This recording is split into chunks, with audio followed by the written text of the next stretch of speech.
Hey guys, what's up? Welcome back to a brand new video. So this is my first video and I'm going to be reading Harry Potter and the Philosopher's Stone. So let's get started. The Boy Who Lived. Mr. and Mrs.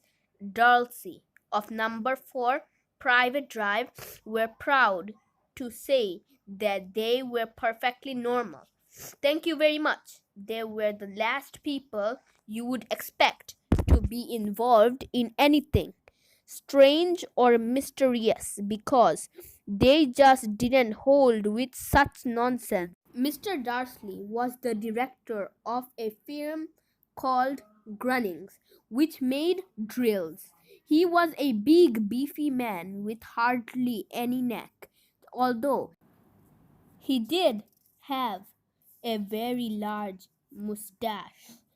Mrs. Darcy was thin and blonde and had nearly twice the usual amount of neck, which came in a useful as he spent so much of her time craning over garden fences, spying on the neighbors. The Dursleys had a small son called Dursley, and in their opinion, there was no finer boy anywhere. Dursleys had everything they wanted, but they also had a secret, and the greatest fear was that somebody would discover it.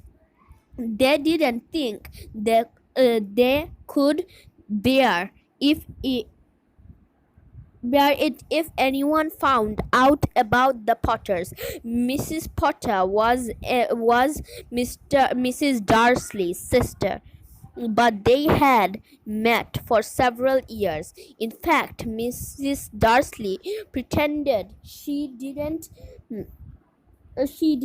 have a sister because her sister and her good for nothing husband were as undurslyish as it was possible to be. The Dursleys shuddered to think what the neighbors would say if the Potters arrived in the streets. The Dursleys knew that the Potters had a small son too, but they had never even seen him.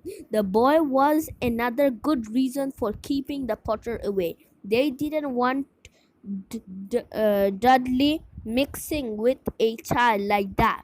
When Mr. and Mrs. Darcy woke up on the dull, grey Tuesday, our story starts. There was nothing about the cloudy sky outside to suggest the strange and mysterious thing would soon be happening all over the country. Mr. Darcy hummed as he picked out his most boring tie for work, and Mrs. Darcy gossiped away.